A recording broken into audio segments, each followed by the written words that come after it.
Hey everybody, welcome back to my channel. Today I'm at my dad's house. I am taking over gardening chores for him for this week. And I thought I would take you guys along on my day of watering. So I'm going to be watering everything, taking you guys through, showing you what's in his yard. Now the one thing I love about this space is that my dad grows a lot from seed, and he takes a lot of clippings and grows new plants that he also carries over into other years. It's definitely a beautiful space. I'm really happy I can share this space with you, and of course I have my trusty garden dog here to come along with me. Let's get started. Okay, starting here. So I want to talk about these giant palm plants. I think we got these 3 years ago at Costco. Just those packs of palms that you see in every garden center. But my dad actually kept them every year and overwintered them, so now they're ginormous, and I think they look so cool. So it's just to show that if you bring something inside over the winter, you can let it continue to grow and be big and beautiful. My dad has a lot of flowering pots around that most of the things he grew from seed, like the lobelia here, very, very beautiful. More flowering pots all the way around me. His flower of choice this year, I always find he picks 1 or 2 flowers to really go with every year. And this year it definitely seems to be the lobelia and these beautiful morning glory vines that he has potted up all over the deck. And I have fallen in love with morning glories, like I think I've said in other videos. They are just so whimsical looking, and I've always known morning glories, but they've always kind of been in the background of my head. But it was definitely the year of morning glories for me because of the amount that are in this yard. But you can even just see this morning glory has climbed all the way to the top over here and is starting to go around, which is just incredibly whimsical, and I love that. Also, this beautiful pot of marigolds over here. It's absolutely stunning. But one of my favorite things on this little setup right here has to be the English ivy down here. Incredibly lush and full. Love it. There's a bunch of other vines and plants over here, usually all flowering on the deck. Of course, lobelia down there. Some more morning glory vines around here that are just taking over. Another group of beautiful snapdragons. Love snapdragons. I think they're so much fun. And then coming off the deck, there's some more marigold pots. And then there's a little bit of a perennial garden with a big rose bush, which then leads you into a big, giant herb garden. Now my dad picks these for fresh herbs, but he also does a lot of drying of herbs to have over the winter. And then he also gives them to us in our stocking, which is always greatly appreciated. Now, just behind the herb garden, we are going into the vegetable garden. Now, over here, there's rows of beans. Same there. We have Brussels sprouts, cucumbers just behind there. Now, in the corner of the yard, there's a pretty big wood pile that my dad just built. He is doing some deck projects, so he has all of his supplies neatly stacked there. And in front of that, he has this beautiful perennial garden. Look at all those cone flowers, some Rebecca right there, lilies, and some giant hostas. I think there's a peony right there if you guys can see it. But beautiful area. I always love this section right here. Then right in front of that, we have a big, beautiful arugula bed. And then that carries over into some Brussels sprouts. Now, these Brussels sprouts are massive. Actually, here, let me get a side-by-side with them. These Brussels sprouts are massive.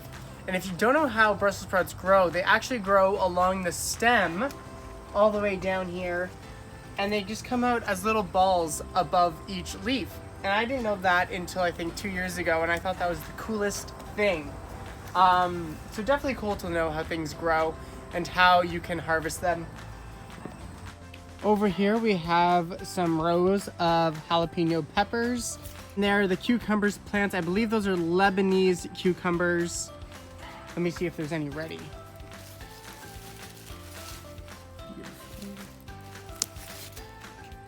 A smaller cucumber, but they're very crunchy and delicious.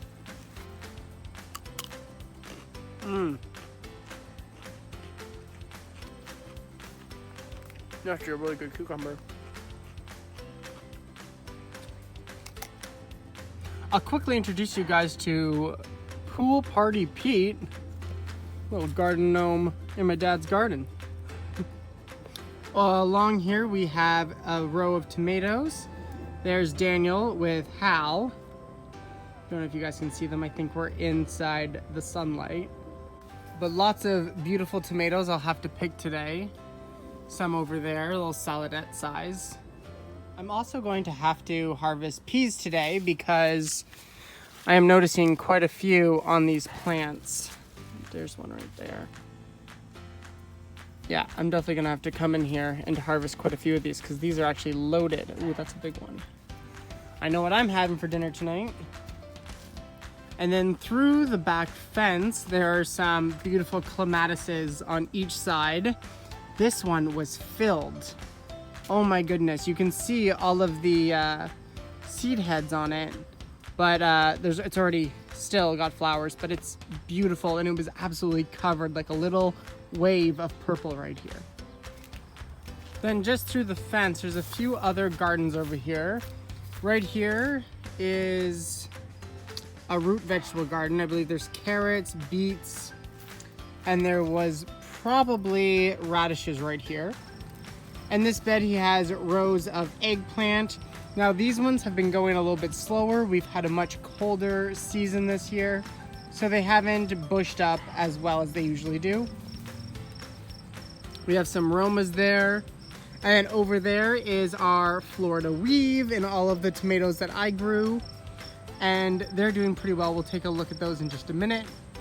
And then most of this, I believe, are spaghetti squash. And over there, there's some summer squash. Same problem that I have. I struggle really bad with vine borers, and my dad has the same issue. You know, pests, they're a bit of a pain in the ass, but at least my dad has been able to harvest and still grow some really beautiful, good-sized spaghetti squash. There's one there, another two there, and a ton scattered throughout the bed here. But the Florida weave has been going really, really well. We have a lot of Black Beauty tomatoes, and I think some of them are even ready to pick. Like this one looks a little red. Like that looks like it's ready. Look at that big tomato. Now this has got some pretty insane cat facing on it, but I will still devour this. I also wanted to show off this massive tomato here. Look at the size of that.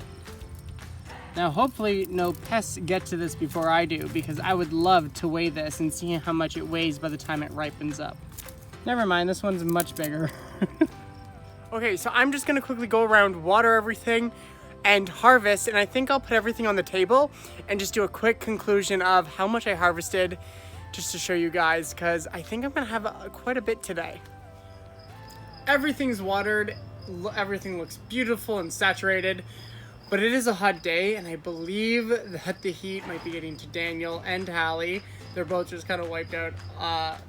Hallie's just on the deck right now. We can show her. Yeah, a little tired, maybe a little too hot. So what we're gonna do is Daniel harvested some beans, I picked some tomatoes, and I think this is enough just to help us along with dinner tonight. It's gonna be delicious. Also, of course, the big, gorgeous Black Beauty. But I think this is where we're gonna call the video.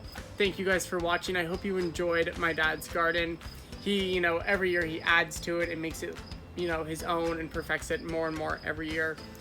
So I just want to say thank you for watching. Till next time, stay harvesting.